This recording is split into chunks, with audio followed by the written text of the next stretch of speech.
الحمد لله نحمده ونستعينه ونستغفره ونؤمن به ونتوكل عليه ونعوذ بالله من شرور أنفسنا ومن سيئات أعمالنا من يهده الله فلا مضل له ومن يضلله فلا هادي له ونشهد أن سيدنا ومولانا محمدا عبده ورسوله أما بعد قال الله تبارك وتعالى أعوذ بالله من الشيطان الرجيم بسم الله الرحمن الرحيم يا أيها الناس إنا خلقناكم من ذكر وأنثى وجعلناكم شعوبا وقبائل لتعارفوا إن أكرمكم عند الله أتقاكم إن الله عليم خبير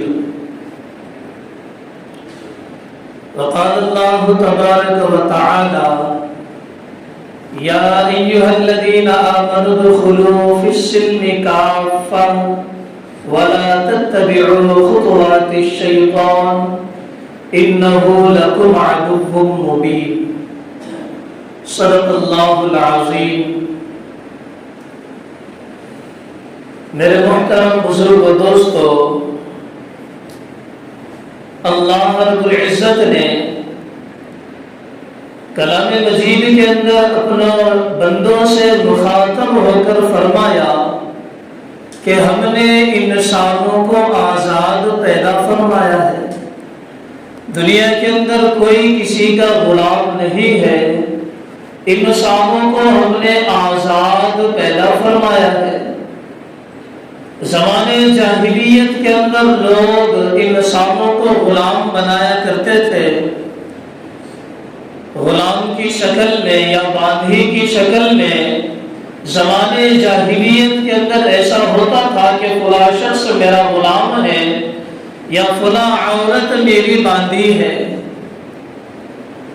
لیکن اللہ کے رسول صلی اللہ علیہ وسلم دنیا کے اندر تشریف لانے کے بعد یہ آزاد دائرے کا جو انسانوں کے لیے شمار ہوتا تھا کہ انسانوں کو آزاد پیدا فرمایا ہے، تو غلامی کی زنجیروں سے اللہ کے رسول صلی اللہ علیہ وسلم نے ان کو آزاد کر دیا۔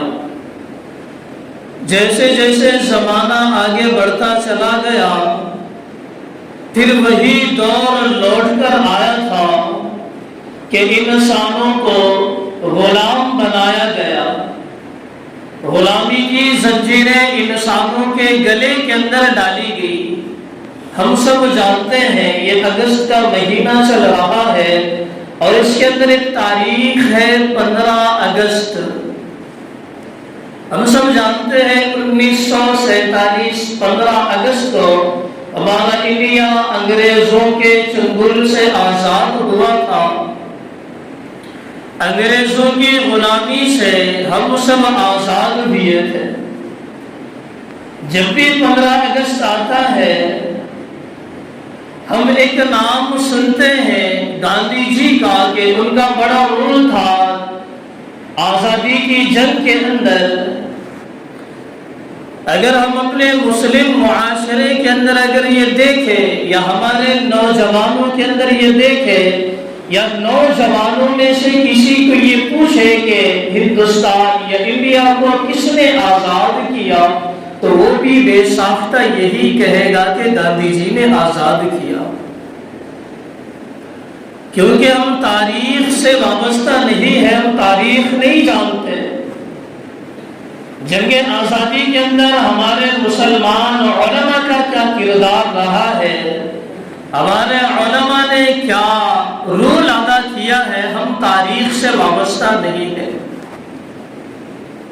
ہمارے نوجوانوں کا یہ حال ہے، آگے چل کر ہماری نسلوں کا کیا حال ہوگا؟ باطل طاقتیں تو ہمارے ذہنوں کے اندر یہ بات بٹھا رہی ہے کہ ہم 2 نمبر کے شہری ہیں، ہم اس ملک انڈیا کے شہری نہیں ہیں، یہ ہمارے ذہنوں کے اندر بٹھا رہی ہے۔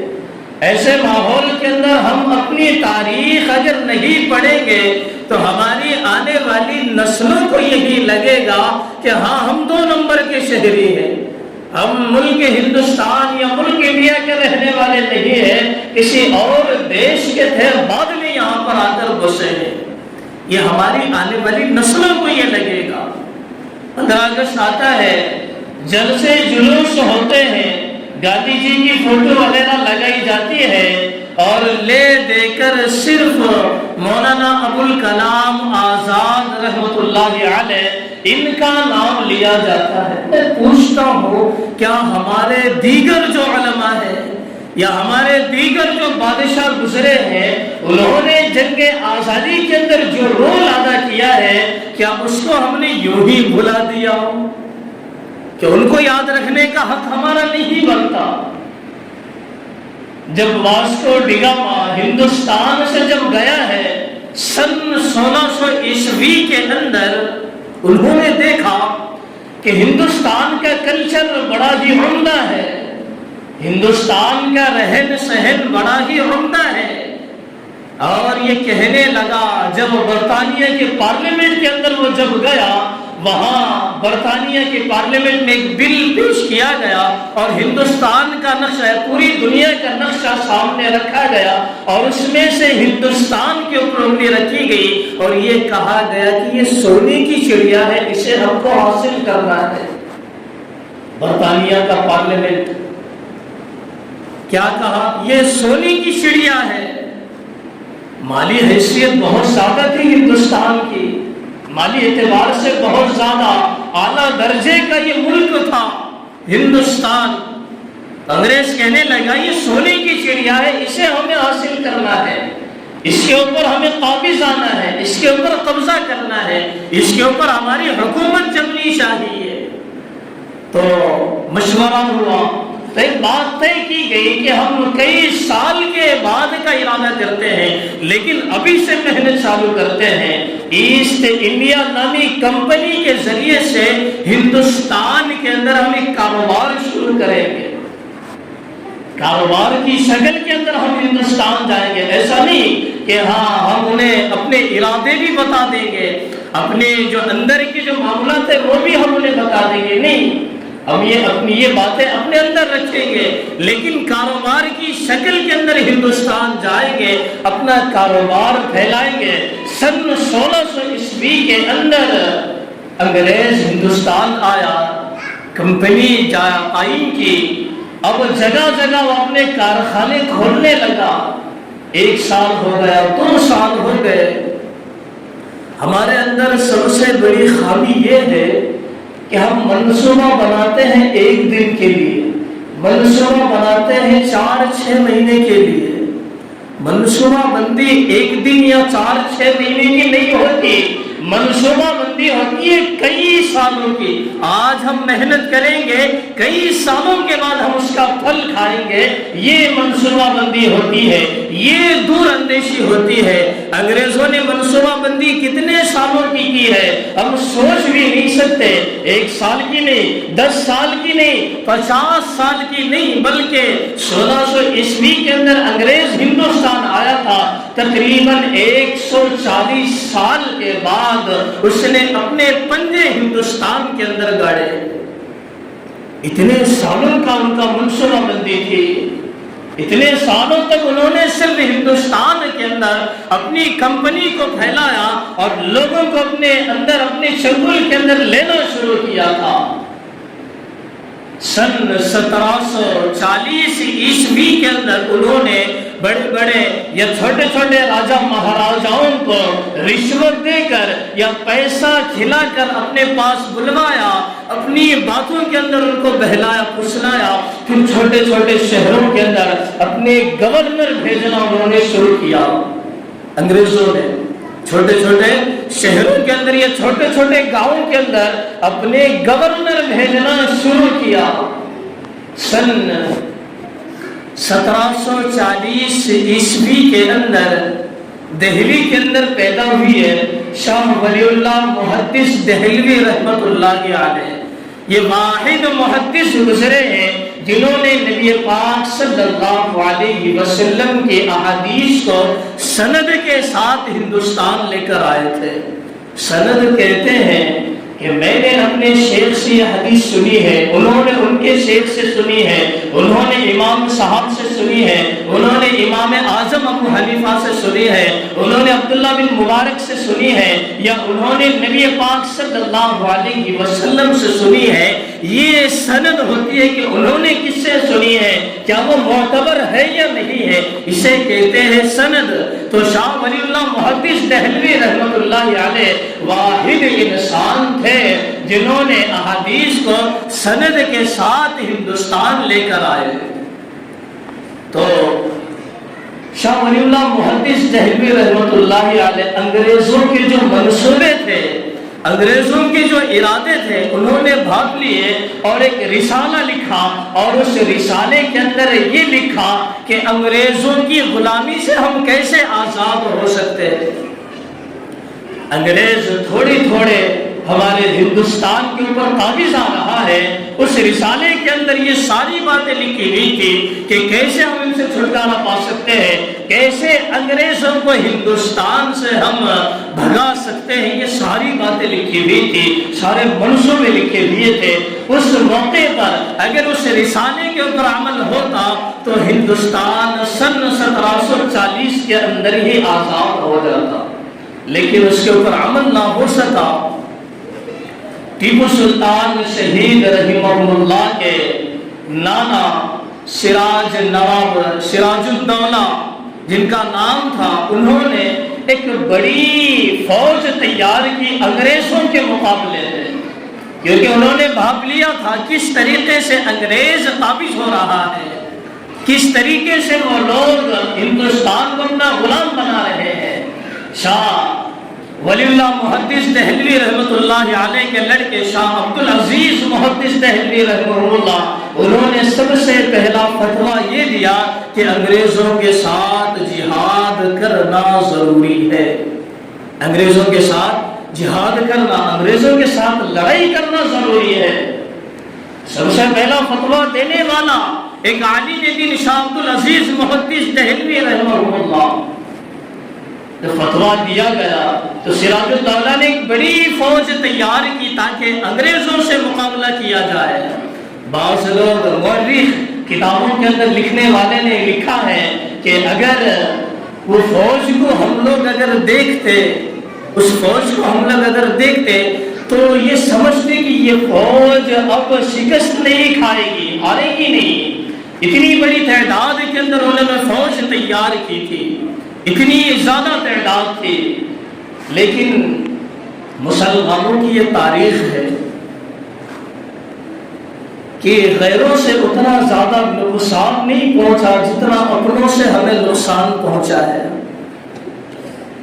مسلمانوں کو کبھی بھی غیروں سے نقصان نہیں پہنچا، غیروں کی سازشوں سے نقصان نہیں پہنچا، یا غیر کی حکومت سے نقصان نہیں پہنچا جتنا نقصان مسلمانوں سے پہنچا ہے مسلمان برادری کو۔ تاریخ اس بات کی گواہ ہے۔ نواب سراج الدولہ کی فوج اتنی زیادہ تھی، دیکھنے سے یہ لگتا ہے کہ یہ جنگ کبھی رکے گی نہیں، کئی مہینوں تک یہ جنگ چلے گی، لیکن اسی فوج کے اندر ایک مسلم غدار ایسا پیدا ہوا جسے تاریخ میر جعفر کے نام سے جانتی ہے۔ اس نے بہت ساری جائیداد، جاگیر، روپیہ، مال پیسہ لیا اور فوج کے اندر کی جو باتیں تھیں وہ انگریزوں کو اس نے بتا دیا۔ اس سے کیا پتا چلا کہ ہم سے ہی ہم کو نقصان پہنچا ہے، مسلمانوں سے مسلمان برادری کو نقصان پہنچا ہے۔